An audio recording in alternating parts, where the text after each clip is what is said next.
Hello everyone. तो 14 जुलाई shift 3 के exam हो चुके हैं। तो लगभग सारे क्वेश्चन हमें मिल चुके हैं। मैथ्स के, इंग्लिश के मैक्सिमम क्वेश्चन मिल चुके हैं। मैथ्स में आप देख लीजिए कौन कौन से टॉपिक से क्वेश्चन पूछे जा रहे हैं। जहाँ तक देखा जाए तो 12 से 14 तक अभी तक मैथ्स के जो टॉपिक्स हैं वो सेम ही रहे हैं। बस प्रोबेबिलिटी आपका कभी कभी पूछ ले जाता है। जैसे कल 13 जुलाई को शिफ्ट 2 में पूछा गया था प्रोबेबिलिटी का क्वेश्चन, और आज भी 14 जुलाई को शिफ्ट 2 में प्रोबेबिलिटी का क्वेश्चन पूछा गया था। तो अगर आप शॉर्ट चाहते हैं अपनी प्रिपरेशन, तो प्रोबेबिलिटी को भी थोड़ा तैयार कर लीजिए, ठीक है, ताकि क्वेश्चन पूछा जाए तो वो नंबर गलत ना जाए आपका, क्योंकि प्रोबेबिलिटी क्वेश्चन थोड़ा आसान होता है, आप जल्दी उसे प्रिपेयर कर सकते हैं, ठीक है। अगर आप पे ज़्यादा टाइम है तभी करें। अगर आपका कल परसों में एग्जाम है तो उस पर ध्यान ना दें। जो बाकी चीज़ें आप कर चुके हैं सिर्फ उन्हें ही रिवाइज करते रहें। तो क्वेश्चन देख लेते हैं। क्वेश्चन आपका सिंपल इंग्लिश में क्या आया था, वन वर्ड सब्स्टिट्यूशन में क्वेश्चन था, कैवेलरी सोल्जर वो फाइट ऑन हॉर्स बैक, या फिर आर्मी ऑन हॉर्स बैक को कहते हैं कैवेलरी। तो आपको पता होगा वन वर्ड सब्स्टिट्यूशन का जब क्वेश्चन आता है तब ईडियम का नहीं आता, और जब ईडियम का आता है तो वन वर्ड सब्स्टिट्यूशन क्वेश्चन नहीं आता। नेक्स्ट आपका फर्टाइल से सिनोनिम नहीं पूछा गया था, ये सुनने में गलती हो गई थी मुझसे, दूसरा वर्ड था, नीचे मिल जाएगा आपको। कॉमन एरर का क्वेश्चन, 2 क्वेश्चन हर शिफ्ट में पूछे जा रहे हैं कॉमन एरर के। तो क्वेश्चन किससे रिलेटेड था, सब्जेक्ट वर्ब एग्रीमेंट चैप्टर का था। क्वेश्चन इस तरह था, सम ऑफ 1000 रुपीज़ वर यूज हो रखा था उसके साथ। अब सम ऑफ 1000 रुपीज़ एक फिक्स्ड अमाउंट है, एक निश्चित राशि, या एक सर्टेन डिस्टेंस हो, सर्टेन हाइट हो, सर्टेन अमाउंट हो, तो उसके साथ क्या होता है, यूज सिंगुलर का यूज़ होता है। तो वर्क की जगह यहाँ पे वॉज का यूज़ होना था, ठीक है, वर्क की जगह वॉज आएगा यहाँ पे। तो सब्जेक्ट वर्ब एग्रीमेंट चैप्टर और कंडीशनल सेंटेंस और प्रपोजिशन, ये तीनों बहुत ज़्यादा इंपॉर्टेंट है, हर शिफ्ट में इनसे क्वेश्चन पूछा जा रहा है। नेक्स्ट जो एरर था वो ऑल्थो करके था, मतलब कंजक्शन से लग रहा है मुझे एरर था, आप कंफर्म कर दीजिएगा। नेक्स्ट एरर किससे था, ऑल्थो करके एरर था, वहाँ पे बी लगा हुआ था, ऐसा कुछ बता रहे थे वो। तो नेक्स्ट जो कंजक्शन चैप्टर है उसको भी आप तैयार कर लीजिएगा। प्रपोजिशन देख लीजिए, प्रपोजिशन का क्वेश्चन फिक्स प्रपोजिशन में फिर से आया था, और जो मैंने पीडीएफ डाल रखी है उसी से क्वेश्चन था ये भी। स्माइल के साथ फिक्स प्रपोजिशन आती है एट प्रपोजिशन, ठीक है। शिफ्ट 2 में भी 2 क्वेश्चन आए थे प्रपोजिशन के, इस शिफ्ट में सिर्फ 1 क्वेश्चन आया था प्रपोजिशन का। तो आप रिवाइज करते रहें, जो जो चैप्टर आपको दिख रहे हैं उन पर ज़्यादा फोकस करें, उन्हें अच्छे से रिवाइज करें। स्पेलिंग में देखिए, करेक्ट स्पेल जो वर्ड था वो हमें बताना था। एग्रेशन की स्पेलिंग लिखी थी 4 तरीके से, जो करेक्ट स्पेलिंग होगी वो ये होगी, AGGRESSION। नेक्स्ट आपका फिलअप से क्वेश्चन था, तो जिनका एग्जाम तो उतारे थे फिलअप से काफ़ी इजी क्वेश्चन आए थे। तो एक क्वेश्चन उन्होंने बताया था वर्ब से आया था, फिलअप में कुड वहाँ पे यूज़ होना था, तो मे, कैन, कुड ऐसे करके कुछ ऑप्शन थे वहाँ पे। तो कुड जो ऑप्शन था वो वहाँ पे करेक्ट था उनके अकॉर्डिंग। तो सेंटेंस से आता है तो उसके अकॉर्डिंग पता चलेगा क्या राइट आंसर होगा, लेकिन जो उन्होंने बताया तो वो देख लीजिए आप। वर्ब आपको फोकस करना है कि वर्ब से क्वेश्चन बन रहे हैं, तो वर्ब पर भी हम फोकस करते हो जाएं। नेक्स्ट आपके पैसेज के 4 क्वेश्चन पूछे जाते हैं सब शिफ्ट में। एक क्वेश्चन वो कैप से था, रेप्लिकेट। रेप्लिकेट क्या होता है, किसी चीज़ को कॉपी करना, रिप्रोड्यूस करना, इमिटेट करना, जो भी ऑप्शंस में था उसके अकॉर्डिंग आंसर हो जाएगा हमारा।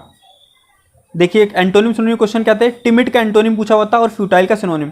टिमिड मतलब क्या होता है, डरा हुआ, इसका एंटोनिम क्या होगा, जो डरा ना हो, बोल्ड हो, साहसी हो, ब्रेव, कॉन्फिडेंट, ये इसका एंटोनिम हो जाएगा।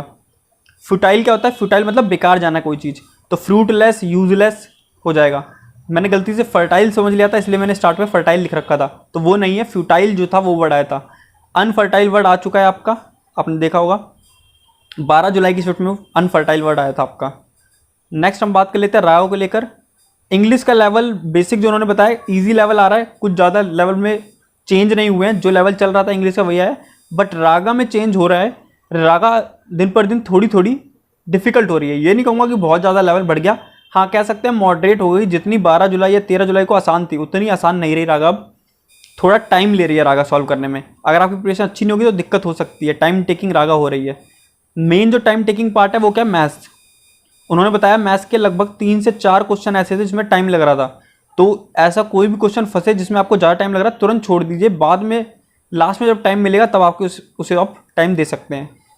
तो जीके का क्वेश्चन था, गोवा के सीएम पूछे हुए थे, तो मैंने आपको पहले बताया था गवर्नर और सीएम की लिस्ट बहुत ज़्यादा इंपॉर्टेंट है, इनको अच्छे तैयार करें। तो क्वेश्चन आया था गोवा के सीएम कौन बने हैं, प्रमोद सावंत, ठीक है, बहुत पहले से हैं ये सीएम गोवा के, प्रमोद सावंत जी।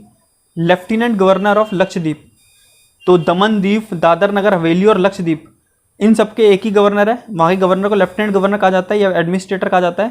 तो कौन है वो, प्रफुल्ल पटेल। तो यहाँ से क्वेश्चन आया था प्रफुल्ल पटेल जी के बारे में। तो देखिए गवर्नर और सीएम दोनों क्वेश्चन पूछ लेगा एक ही शिफ्ट में। बाकी आप देखिए नॉर्मल रीजनिंग के सभी शिफ्ट में इजी क्वेश्चन आ रहे हैं, ज़्यादा टाइम टेकिंग क्वेश्चन नहीं आ रहे हैं। नॉर्मल रीजनिंग आपकी जैसी है बहुत है, जैसे पिछली बार नवंबर अटेम्प्ट में बहुत मुश्किल क्वेश्चन थे नॉर्मल के, वैसा कुछ नहीं आ रहा, सिंपल क्वेश्चन है। नेक्स्ट आपका मैथ्स से क्वेश्चन आ रहे हैं। मैथ्स से देखिए परसेंटेज चैप्टर, प्रॉफिट लॉस, ये तो बहुत ज़्यादा इंपॉर्टेंट है। टाइम स्पीड डिस्टेंस के कल भी 2 क्वेश्चन पूछे गए थे शिफ्ट में। तो सैलरी से रिलेटेड क्वेश्चन था कि नेट चेंज क्या हो रहा है सैलरी में, ऐसे करके कुछ क्वेश्चन था। ट्रिगो का सिंपल क्वेश्चन था, अगर किसी ने बेसिक ट्रिगो तैयार कर रखी है तो उसका 1 नंबर बिल्कुल फ्री का है, 15 से 20 सेकंड ज़्यादा लगेंगे। तो cos 10 cos 50 ऐसे करके उन्होंने क्वेश्चन बताया। तो बेसिक मोटिव क्या था, cos 90 - 40 करके ऐसे ये स्क्वायर बन जा रहा था और पूरा कैंसिल होते हुए 0 या 1 में आंसर आ रहा था। तो सिंपल आइडेंटिटी बेस्ड क्वेश्चन आ रहा था ट्रिगो का। मेंसुरेशन का क्वेश्चन उन्हें याद था, देख लीजिए मेंसुरेशन क्वेश्चन क्या था। तो एरिया ऑफ रेक्टेंगल दे रखा था और एरिया ऑफ सर्कल के बराबर है ये बता रखा था कि area of rectangle area of circle के इक्वल है। और आपको लेंथ गिवन थी रेक्टेंगल की और सरकमफेरेंस गिवन था किसका, सर्कल का, और आपको ब्रेथ बताना था रेक्टेंगल का। तो सिंपल आपको दोनों के अगर फॉर्मूले याद होंगे तो आप इसे अटेम्प्ट कर पाएंगे।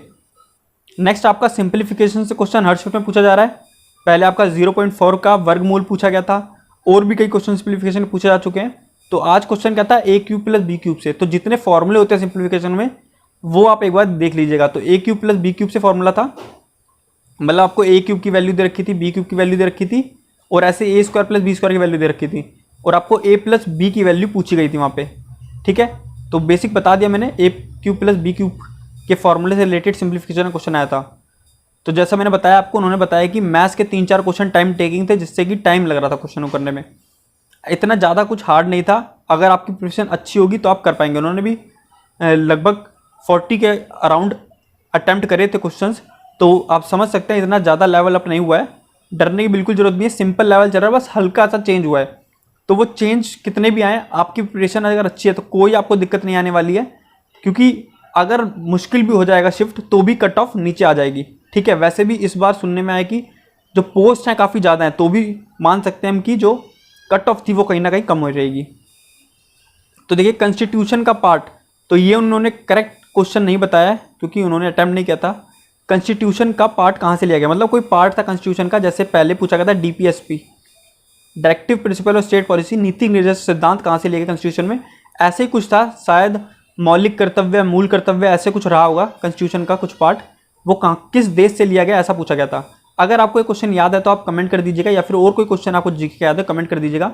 तो अभी और भी लोगों का रिव्यू लेना बाकी है, जैसे मुझे और क्वेश्चन मिल जाएंगे जीके के, वो मैं क्विज की फॉर्म में टेलीग्राम चैनल पे अपने पोस्ट कर दूंगा, वहाँ से आप उन्हें देख सकते हैं।